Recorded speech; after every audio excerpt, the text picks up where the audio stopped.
सदगुरुदेव की जय। पूर्ण ब्रह्म परमेश्वर कबीर साहब की जय। बंदी छोड़ गरीबदास जी महाराज की जय। दादा गुरु रामदेवानंद जी महाराज की जय। बंदी छोड़ सदगुरु रामपाल जी महाराज की जय। दंडवतम गोविंद गुरु बंधु अभिजन सोए, पहले भय प्रणाम तिन नमो जो आगे हुए। भाइयों, एक रोचक विषय के साथ हम तत्व और प्रमाणों को लेकर फिर हाजिर हुए। आज का जो हमारा विषय है, कथा किससे करवाएं, भागवत किससे सुने, आखिर कथा का अधिकारी कौन।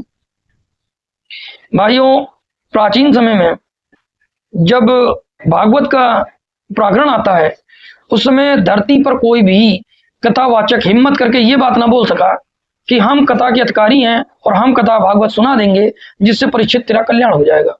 क्योंकि 7वें दिन परिणाम आना था, पोल खुल जाती और राजा मृत्युदंड दे देता अगर परीक्षित का उद्धार ना होता तो।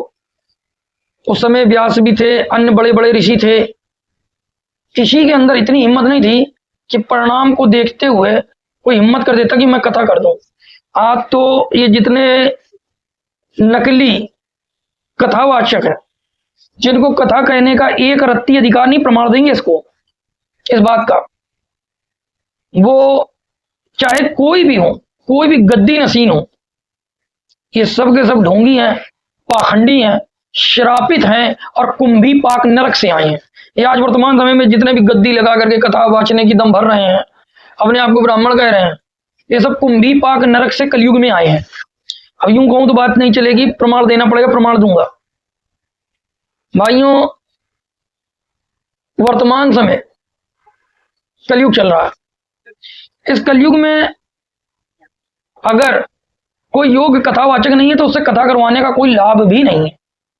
और हमें क्या, कहीं कथा हो रही सुनने पहुंच जाते, उसका कोई लाभ ही नहीं है। जब लाभ नहीं है तो मिलेगा क्या। तो जब कोई कथा करने का वर्तमान समय अधिकारी नहीं है, क्योंकि उस समय भी नहीं था जिस समय ये परीक्षित का वृतांत चल रहा है, तो स्वर्ग से भगवान विष्णु ने सुखदेव जी महाराज को भेजा था कि भाई तुम कहो जा करके। अब 18 पुराणों में एक छोटा सा पुराण है, इतना सा पुराण, उसका नाम है भागवत। उस भागवत कहने का ही कोई अधिकारी नहीं था।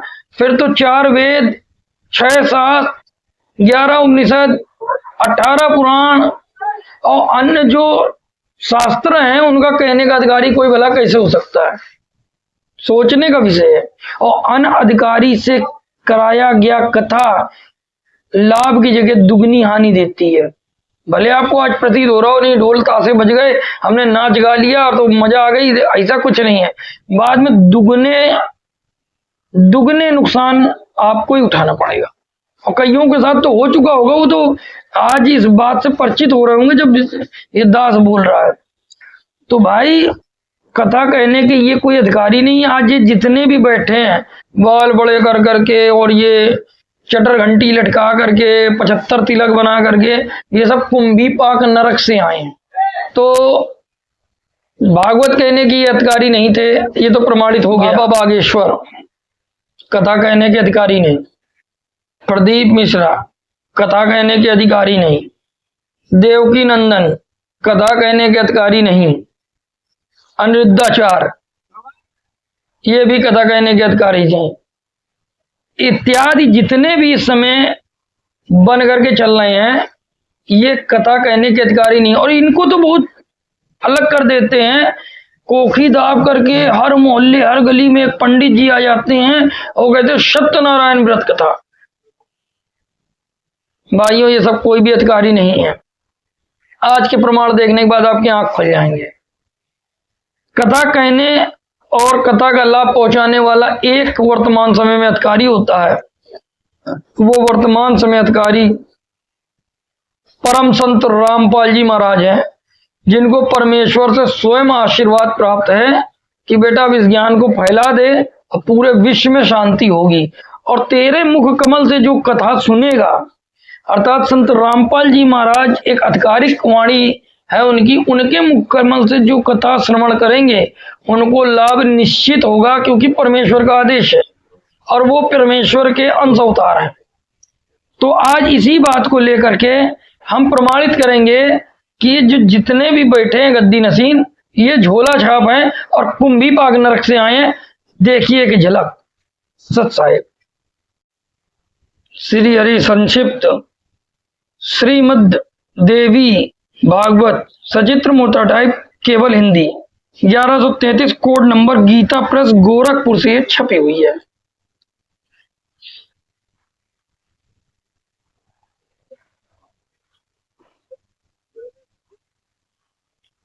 ₹350 काफी सस्ती है। इसको आराम से आप लेकर के घर में पढ़ के मिला सकते हैं। इसका ये 12वां स्कंद है, संक्षिप्त देवी भागवत 936 प्रश्न नंबर 12वां स्कंद। यहाँ पर एक ऋषि खड़े हैं, इनका नाम है गौतम ऋषि। ये गौतम ऋषि हैं, इनके चारों ओर ब्राह्मणों ने घेर रखा है। गौतम ऋषि बड़ी तपस्या करते थे, उनका बड़ा प्रताप था, जिसके प्रताप से ये ब्राह्मण उनसे जलते थे। ये ब्राह्मण जलते थे तो इन्होंने क्या करा, एकदम जीर्ण छीर्ण हालत में गैया लाई, इनके पास छोड़ दी। उसका कारण ये हुआ कि वो गैया कुछ ही क्षण बाद मर गई और इन्होंने आरोप लगाना चाहते थे कि ये ऋषि गौतम जी इनको हत्या कर दी। गौ हत्या के कारण ऋषि गौतम का जितना भी था वर्चस्व वो खत्म करना चाहते थे। ये अधम ब्राह्मण, ये नीच ब्राह्मण, ये सारे अधम और नीच ब्राह्मण खड़े इधर, तो ऋषि की छवि धूमिल करना चाहते थे। ऐसे गैया कुकृत्य कर रहे थे। तो ऋषि जी पहले तो समझ नहीं पाए, बाद में उन्होंने अंतर्दृष्टि देखी आंख बंद करके, फिर जान लिया ये काली करतूत इन अधम नीच ब्राह्मणों की है। फिर उन्होंने अपना कमंडल उठाया, उससे जल निकाला और श्राप दे दिया इन अधम और नीच ब्राह्मणों को। संपूर्ण ब्राह्मणों को उन्होंने श्राप दे दिया। किसने? गौतम ऋषि ने। क्या कहा? अरे अधम ब्राह्मणों, अरे अधम ब्राह्मणों, आज से तुम वेद माता गायत्री का अध्ययन और मंत्र जाप सर्वदा अनर्थकारी हो जाओगे। आज से तुम गायत्री का ध्यान और मंत्र जाप से अनर्थकारी हो जाओगे। वेदोक्त यज्ञ तथा वेद की वार्ताओं में तुम अधम, अधम मतलब नीच ब्राह्मणों का सर्वदा अनधिकार होगा। ना तो तुम वेद पढ़ने के अधिकारी होगे, ना तुम गायत्री का ध्यान करने के अधिकारी होगे, ना तो तुम गायत्री मंत्र के जाप के अधिकारी होगे। ये श्राप दे दिया गौतम ऋषि ने। ब्राह्मणों का सर्वदा अनधिकार हो जाए, श्राप कभी कटता नहीं। That's clear. आज कलयुग में जितने भी ब्राह्मण हैं, समस्त ब्राह्मणों को गौतम ऋषि ने श्राप दिया कि तुम ना तो गायत्री का ध्यान मंत्र जाप कर सकते हो, उसके अधिकारी रह गए, ना तो तुम वेद के अधिकारी रह गए। अब फिर कहते हैं शिव की उपासना, शिव मंत्र जाप। अब प्रदीप मिश्रा अगर सुन रहे हो या प्रदीप मिश्रा के अनुयायी सुन रहे हो, इस बात पे गौर जरूर करें। शिव संबंधी शास्त्र के अध्ययन के लिए भी तुम अधम, अधम मतलब नीच ब्राह्मण, सदा अनधिकारी हो जाओ। ये श्राप दे दिया गौतम ऋषि ने। तो भला ये प्रदीप मिश्रा किस प्रकार से कथा करने के अधिकारी हैं, देवकी नंदन जी कैसे अधिकारी हैं, मैं ये पूछना चाहता हूँ। ये तो श्रापित हैं जितने के जितने हैं। ये चाहे अनिरुद्धाचार्य हों, ये आपको मूर्ख बना रहे हैं। मूल प्राकृति अर्थात देवी दुर्गा भगवती श्री देवी के ध्यान और उनकी कथा में श्रवण में तुम्हारा अधिकार नहीं होगा। अब ये शक्ति पुत्र एक बना घूमता है मध्य प्रदेश शहडोल में, झोला छाप, आता न जाता, उसका चुनाव चिन्ह छाता, बड़े बड़े बाल, काली बाल में डाई करवाता, बुढ़ापे में जवान बनने की कोशिश करता है। उस महामूर्ख को भी इस बात को देख लेना चाहिए कि यहाँ पे ये श्रीमद् देवी भागवत महापुराण में साफ लिखा हुआ है, तुम अधिकारी नहीं होगे। मूल प्राकृति अर्थात भगवती देवी का ध्यान और उनकी कथाओं में श्रवण में तुम्हारा अधिकार नहीं होगा। ये श्राप दिया गौतम ऋषि ने, जिससे तुम सदा नीच श्रेणी के ब्राह्मण समझे जाओगे। देवी के मंत्र, देवी के स्थान और देवी के अनुष्ठान क्रम में तुम्हारा अनधिकार होगा। इति सिद्धम, तुम दुर्गा देवी के पूजा पाठ में तुम्हारा अनधिकार होगा। अब ये शक्ति पुत्र है और ये जितने भी बने घूम रहे हैं, जो देवी का कथा करवाते हैं, वो अनधिकारी ब्राह्मण है, ब्राह्मणों से मत करवाना, ये अधम और नीच है। आगे लिखा है अतएव तुम सदा अधम समझे जाओगे। समझे क्या जाओगे? श्राप ही दे दिया तो अधम ही है वो। देवी भक्तों की अर्चना करने के लिए अनधिकारी हो गए। देवी तो छोड़ो, देवी के भक्तों की भी अर्चना करने के लिए अनधिकारी हो। तुम लोग सदा नीच ब्राह्मणों की श्रेणी में ही रहोगे। देख लिया जी सिद्धम। अब शिव की पूजा के लिए देख लें, प्रदीप मिश्रा जी देख लें। मिश्रा जी, रुद्राक्ष बिल्लोपत्र शुद्ध भस्म धारण करने से वंचित होकर तुम सदा अधम ब्राह्मण होकर जीवन व्यतीत करोगे। अब जबरदस्ती आपको नहीं पहनना चाहिए ये सब ड्रामा, क्योंकि यहाँ तो श्राप दे रखा है गौतम ऋषि। सदाचार और ज्ञान मार्ग में तुम्हारी गति नहीं होगी। ना तो तुम्हारा सदाचार होगा, ना तो ज्ञान मार्ग होगा। जितने भी ये बैठे हैं गद्दी नसीन, ये लोगों को भटकाते हैं। सही मार्ग, वेद मार्ग नहीं है इनके पास। अतः तुम सदा अधम ब्राह्मण समझे जाओगे। अब अधम ही हैं तो समझने की कोई दिक्कत ही नहीं है, अब समझना ही पड़ेगा क्योंकि श्राप भी लगा हुआ है। फिर कहा है अधम ब्राह्मण बन जाओ। नित्य कर्म, ये जो नित्य सुबह आरती पूजा पाठ जो होता है, यज्ञ आदि अनुष्ठान होते हैं, नित्य कर्म आदि अनुष्ठान तथा अग्निहोत्र आदि साधना में भी तुम्हारा अनधिकार हो। ये श्राप दे दिया। ना तो तुम नित्य कर्म, ये जो पूजा पाठ शादी ब्याह जो कराते हो कर्मकांड, ना तो तुम इसके अधिकारी हो, ना अनुष्ठान कराने के अधिकारी हो, ना तो अग्निहोत्र यज्ञ के अधिकारी हो। तुम अनधिकारी हो। तुम सदा के लिए अधम बन जाओ। ये श्राप दे दिया। ये सारे ब्राह्मण खड़े हैं, गौतम ऋषि ने श्राप दे दिया। फिर गौ आदि दान और पितर के श्राद्ध में ब्राह्मण अधमो मतलब नीच, तुम विमुख हो जाओ। ना तो तुम गौदान लेने के अधिकारी बचे, ना तो पितर के साथ खाने के अधिकारी बचे। तुम तो विमुख हो जाओ।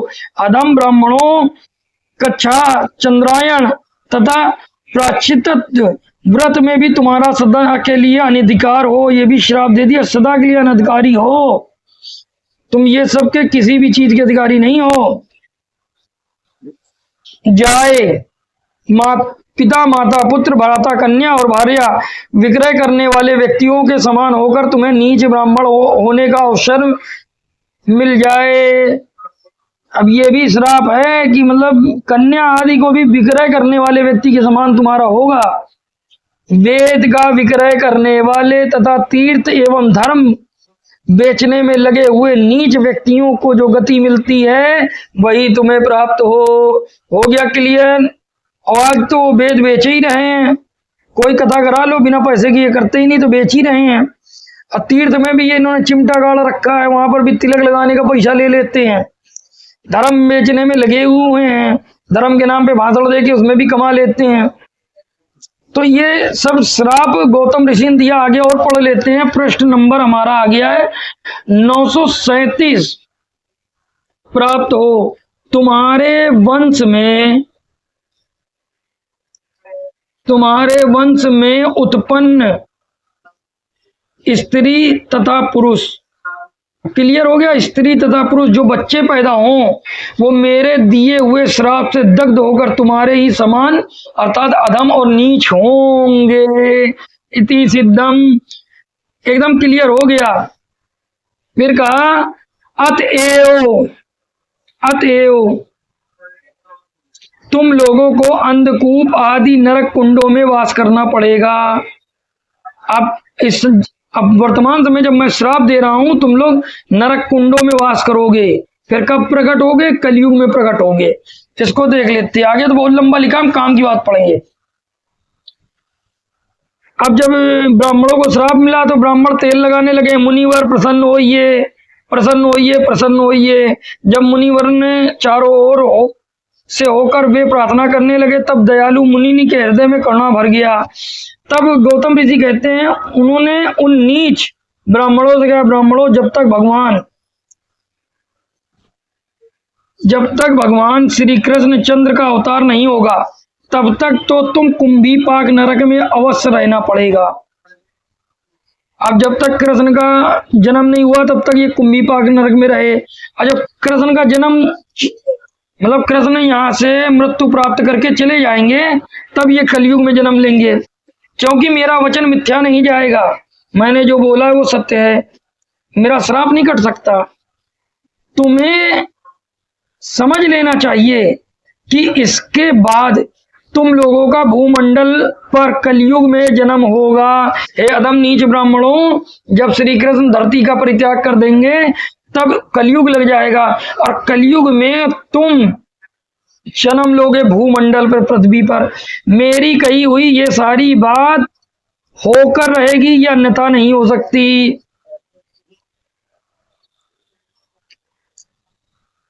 फिर कहा, यही कारण है कि भगवान श्री कृष्ण के परम धाम पधारने जाने पर जब कलयुग आ गया तब कुंभी पाक नरक से वे ब्राह्मण निकल आए और भूमंडल पर उनकी उत्पत्ति हुई। तो भैया इस समय जो कलयुग जब आ गया तब ये सारे जो ब्राह्मण हैं वर्तमान समय, ये कुंभी पाक नरक से आए हैं। कुंभी पाक नरक, तो ये नरकी ब्राह्मण हैं, ये हम नहीं कह रहे, ये श्रीमद् देवी भागवत महापुराण कह रही है। वे ब्राह्मण निकल आए, भूमंडल पर उनकी उत्पत्ति हुई। That's clear.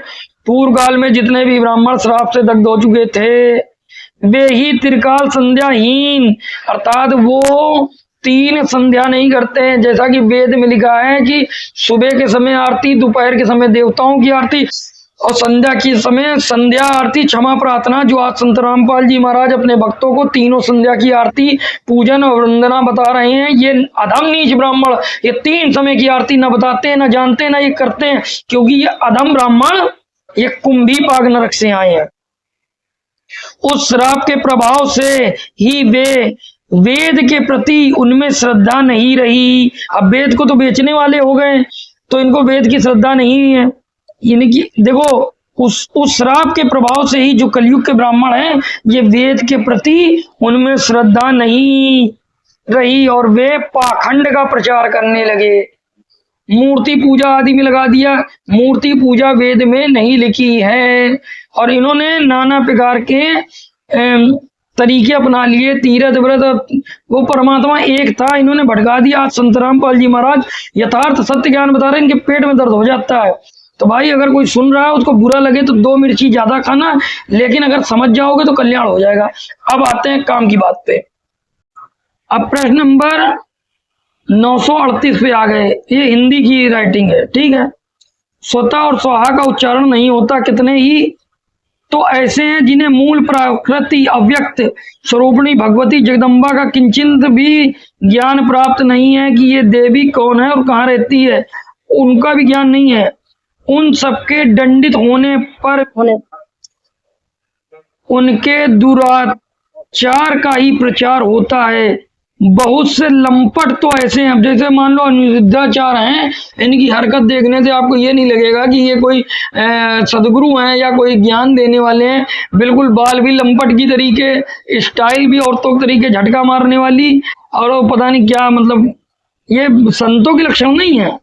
बहुत से तो ऐसे लंपट तो ऐसे हैं जो अत्यंत दुराचारी होकर पर स्त्रियों के साथ कुशित व्यवहार करने के कारण अपने घृणित कर्म के प्रभाव से पुनः कुंभी पाक नरक में ही जाएंगे।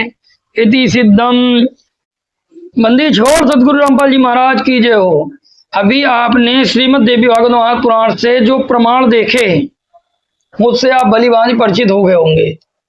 ये हम नहीं कह रहे, गौतम ऋषि कह रहे हैं, और जितना पुराण बोल रही हैं हम उतना ही बता रहे हैं। अच्छा, अब पुराण आगे कहती है इसके लिए आपको बचने के उपाय के लिए इसमें आगे देवी ने ही बताया है कि पूर्ण गुरु की शरण होनी चाहिए, और वो गुरु ओमकार ब्रह्म के भी ऊपर ज्ञान देने वाला होना चाहिए। अगर पूरा विस्तार से वीडियो बनाएंगे तो लंबा हो जाएगा, तो हम अपने काम की बात ले लेते हैं। समझदार को इशारा ही काफी होता है। भाइयों, गायत्री को जानना बहुत जरूरी है। गायत्री क्या है? बिना गायत्री के जाने आप यहाँ के श्राप से नहीं बच सकते। किसी भी प्रकार के श्राप को काटने की क्षमता केवल गायत्री में है। और वो गायत्री क्या है? तो गायत्री ये नहीं है जो आप समझते हैं धियो यो न प्रचोदयात्। ये तो एक मंत्र है वेदों का। तो ये एक श्लोक है। इस तरीके से वेदों में तो 4 भाग हैं और 4 भाग में जाने कितने मंत्र हैं, जाने कितने मंडल हैं, जाने कितने सूक्त हैं, जाने कितने मंत्र हैं, जिसको आप और हम अभी तक नकली धर्म गुरुओं के द्वारा, जिनको गायत्री मंत्र का उच्चारण करने का अधिकार ही नहीं प्राप्त है, उनको ये मालूम था कि उन्होंने एक मनमुखी गायत्री मंत्र बना करके समाज को परोस रखा था, भटका रखा था, गुमराह कर रखा था। जिस गुमराही में आज समाज इतना भटक गया है कि सत्य को स्वीकार नहीं कर पा रहा है। तो जिसको आज तक हम गायत्री मंत्र के नाम से जानते थे, वो यजुर्वेद के अध्याय 36 का मंत्र नंबर 3 है। और इस तरीके से यजुर्वेद में मंत्र तमाम भरे पड़े हैं। अब एक मंत्र से जब चारों वेद से ही मुक्ति संभव नहीं होती, जब तक कि उसका अर्थ और उसके गुण रहस्यों को ना जाना जाए। चारों वेद का निष्कर्ष तो एक ओम मात्र का है, लेकिन ये गायत्री अलग है। इस गायत्री को परमेश्वर कबीर ने स्वयं आदरणीय गरीबदास जी महाराज को बता कर दिया था कि ये बेटा, ये ब्रह्म गायत्री मंत्र है और इससे जीवों के श्राप का नाश होता है। और इसका जो प्रतिदिन 108 जाप करता है, उसके समस्त पाप पल में तृण के समान नाश हो जाते हैं। वर्तमान समय में यथार्थ उस गायत्री मंत्र का जो दान करना है, जो प्रतिक्रिया है, वो बाखूबी संत रामपाल जी महाराज परमेश्वर की आज्ञा के अनुसार निभा रहे हैं, प्रदान कर रहे हैं, अपने भक्तों को दे रहे हैं। जो भी भक्त, चाहे वो ब्राह्मण हो, चाहे वो कुछ भी हो, किसी भी धर्म का हो, किसी भी जाति का हो, कुछ भी हो, संत न जाति मानते, न धर्म मानते, न ऊंच नीच भेदभाव मानते हैं। तो अगर वो संत रामपाल जी महाराज से नाम दीक्षा ले लेता है, तो 101% कैसा भी ये गौतम ऋषि का श्राप हो या इससे भी बड़ा बड़ा श्राप हो, वो कट जाते हैं और जीव मोक्ष का पात्र बन जाता है। तो वर्तमान समय में वो ब्रह्म गायत्री मंत्र संत रामपाल जी महाराज प्रथम नाम दीक्षा के रूप में अपने भक्तों को प्रदान कर रहे हैं, जिसका प्रमाण आदरणीय गरीबदास जी महाराज की अमृतवाणी अर्थात अमर ग्रंथ साहिब सूक्ष्म वेद में आया है। तो भाइयों, अगर आप ऐसे किसी पाप से, श्राप से पीड़ित और दग्ध हैं और आपका वंश भी प्रताड़ित है और बाद में कुंभीपाक नरक में जाएगा, तो उससे बचने के लिए एक मूल उपाय संत रामपाल जी महाराज हैं। संत रामपाल जी महाराज निःशुल्क नाम दीक्षा दे रहे हैं और जो भी भक्त या समुदाय कोई भी संत रामपाल जी महाराज से नाम दीक्षा ले लेता है, तो उसके प्रारब्ध के कर्म कटने लगते हैं, उसको इस जीवन में भी लाभ होने लगता है। अर्थात आदि दैहिक, आदि भौतिक, आध्यात्मिक तीनों ताप से रक्षा हो जाती है, पैसे भी नहीं खर्च होते और उसको अनगिनत लाभ होते हैं। लेकिन उद्देश्य मोक्ष कराना होना चाहिए। तो भाइयों, संत रामपाल जी महाराज के सत्संगों को देखें, प्रमाणित ज्ञान से जुड़े, मान बढ़ाई में ना आए कि हम इस कुल के हैं, हम इस गोत्र के हैं, कुलकर्णी के कारण हंसा गया भिगो, ये कुल को क्या लाज है जब तू 4 पैर का हो। भाई, इस जन्म के बाद तुम्हारा अगला जन्म अगर पशु का बन गया तो फिर कहाँ वो टीका टुनमुन टाल रहेगा, उधर बीच कहाँ पोथी पाना, सालिक शिला कहाँ स्नाना। जब माँ के पेट में जीव रहता है तब कहाँ सालिक शिला स्नान और कहाँ पोथी पान रहते हैं। पांडे कत्थ जनेऊ, वहां पे कौन सा जनेऊ रहता है, सब एक समान रहते हैं माँ के गर्भ में। और बाहर आया ब्रह्म बुलाया, बाजे तोरे रसनाए, तो अब बाहर आकर के तो तू अपनी डमडबी बजाने लगा।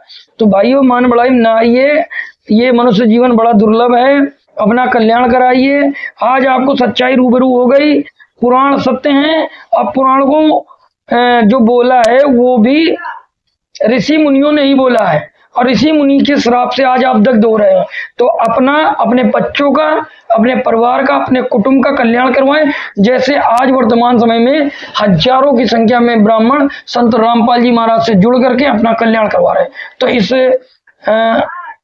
इस परमात्मा के प्राइम टाइम में आप भी ना चूके, अपना कल्याण कराएं। निःशुल्क नाम दीक्षा ले, नाम दीक्षा एकदम फ्री है।